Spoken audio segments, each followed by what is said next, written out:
Michael J. Fox nearly died on a movie set, and almost no one talks about it. During the filming of Back to the Future Part 3, a stunt went horribly wrong, one that left him hanging by the neck until he lost consciousness.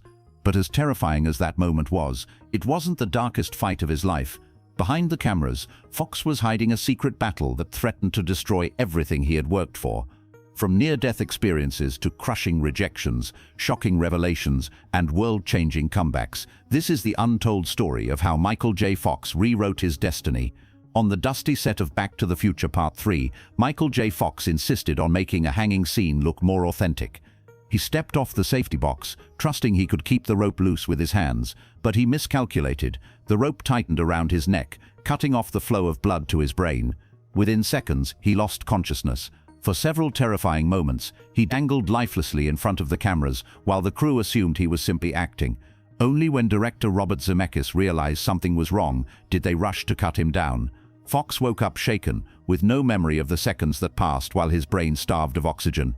Doctors later told him that if the director had hesitated, the outcome could have been catastrophic, permanent brain damage, or worse. But this close call wasn't just another Hollywood stunt gone wrong. It foreshadowed the invisible fight he was already waging, one far more dangerous than anything scripted.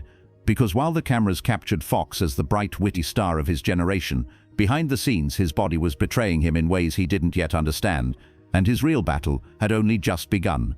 Michael Andrew Fox was born on June 9, 1961, in Edmonton, Alberta. His father was a career soldier, his mother a payroll clerk with quiet artistic dreams. The combination of military discipline and creative spark shaped him early. His father's 25-year service meant constant moves. Before he turned 12, Michael had lived in 5 different cities, from North Bay to Chilliwack. Always being the new kid forced him to adapt quickly. He learned to read situations, use humor to break tension, and charm his way into new circles. When the family finally settled in Burnaby, British Columbia, Michael thought stability had arrived. Like many Canadian boys, his dream was hockey. Inspired by legends like Bobby Orr, he poured his energy into the rink. Fast, scrappy, and determined, he dreamed of the NHL, but nature had other plans. While his teammates grew taller and stronger, Michael stopped at just 5 foot. The crushing realization set in: his size would prevent him from competing at a professional level. The dream was over before it began. Yet that disappointment planted a seed. If he couldn't dominate the ice, maybe he could own the stage. He just needed to find the right spotlight. At 15, Michael stumbled into a drama class that would change his life. His comedic timing stood out immediately, and soon he was encouraged to audition for a new sitcom called Leo and Me. Producers needed someone small enough to play a 10-year-old boy, and Michael fit the role perfectly. The very trait that crushed his hockey dream suddenly became his biggest advantage. He landed the part, and with it, his first professional paycheck. The show aired for 2 seasons, and while modest, it gave Michael recognition few teenagers could imagine. Casting directors began to remember his name, and Canadian magazines labeled him a rising star. He appeared in television movies, including Letters from Frank, and even took a daring theater role in The Shadow Box, portraying a young man dying of cancer. The critics were stunned by his vulnerability. By age 18, Michael had options: steady television roles in Canada or a bold gamble on Hollywood. Against advice, he chose the gamble. With only $500 saved, he left behind security and boarded a plane south. What he didn't know was that Hollywood would first break him down before it ever built him up. Los Angeles was brutal. Michael rented a tiny apartment in West Hollywood for $200 a month, surviving on bologna sandwiches and cheap cereal. He auditioned relentlessly, but by 1980 the phone had stopped ringing. Debts piled up until he owed $10,000. At one point he sold his couch piece by piece, just to keep the lights on. His first film break came with Midnight Madness, but the role was minor and the film flopped. Worse, he was underfed and fainted during filming. The $2,000 paycheck barely dented his debts. This was rock bottom. To make matters worse, when he joined the Screen Actors Guild, he discovered that another actor had already registered the name Michael Fox. Reluctantly, he added a J, inspired by actor Michael J. Pollard. That quick choice, meant only to satisfy union rules, became the name that would one day headline movie posters worldwide. But back then, Michael J. Fox was broke, depressed, and invisible in Hollywood. Agents stopped calling, and landlords threatened eviction. After more than 100 failed auditions, he considered giving up and returning to Canada. And then, just as the dream seemed dead, a single phone call changed everything. On August 20th, 1982, Michael received a call from his agent. NBC had cast him as Alex P. Keaton in a new sitcom, Family Ties. The timing was miraculous. Fox was $30,000 in debt and days away from eviction. The show, originally intended to focus on ex-hippie parents, quickly shifted to highlight Alex, the conservative, money-obsessed teenager played with Michael's unmatched wit. Audiences couldn't get enough. Within 4 episodes, Alex became the breakout star. By 1983, Family Ties was pulling 30 million viewers weekly, and Fox was earning $5,000 per episode. Brandon Tartikoff, an NBC executive who once claimed Fox wasn't lunchbox material, had to eat his words literally. Fox gifted him a lunchbox with the words, "This is for your crow." The role saved his career, his finances, and his faith in himself. It also launched him toward Hollywood's biggest opportunity. Because while Family Ties turned him into a household name, another director across town was about to make him a legend. The role of Marty McFly in Back to the Future wasn't originally his. Eric Stoltz had been cast and filmed for weeks, but his darker interpretation clashed with the director's vision. In January 1985, Robert Zemeckis replaced him with Michael J. Fox. There was only one problem: Fox was already filming Family Ties. So he worked double shifts, sitcom by day, blockbuster by night. His schedule ran from 10 a.m. to 6 p.m. on Family Ties, then 6:30 p.m. to 2:30 a.m. on Back to the Future. On Fridays after live tapings, he'd go straight to overnight shoots. Crew members sometimes carried him to bed. The sacrifice was worth it. Back to the Future earned nearly $400 million worldwide, became a cultural phenomenon, and cemented Michael as a Hollywood superstar. Overnight, he went from sitcom actor to global icon. But while fans saw endless energy and confidence, Michael's body was quietly betraying him.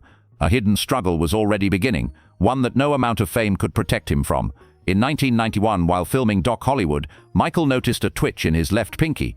Doctors soon gave him devastating news: early-onset Parkinson's disease at just 29 years old. The diagnosis crushed him. Within months, tremors spread through his hand, and he began drinking heavily to numb the fear. For years, he hid the disease from everyone. He timed his dopamine medication down to the minute, swallowing pills like candy so his body appeared steady during scenes. On set, he clutched coffee cups or briefcases to disguise tremors. He leaned against walls to mask stiffness. To the world, he looked unstoppable, but inside, he was breaking. Alcohol nearly consumed him, until his wife, actress Tracy Pollan, helped him find sobriety. He stayed sober from the early 90s onward, confronting Parkinson's with clear eyes for the first time.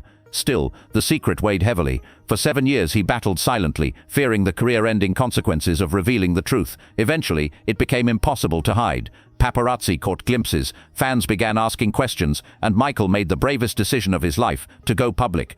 In 1996, Michael returned to television as Deputy Mayor Mike Flaherty in ABC's Spin City. The role was a smash hit, earning him 3 Golden Globes and an Emmy. But behind the laughter, his symptoms grew worse. By the second season, he knew the secret couldn't last. On December 7, 1998, Michael revealed to the world that he had Parkinson's. The cover of People magazine announced what he had hidden for 7 years. At just 37 years old, he admitted he didn't know how long he'd remain functional.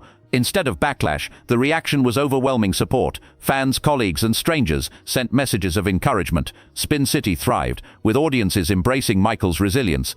But by 2000, the physical toll was too heavy. He stepped down from the show, passing the lead role to Charlie Sheen.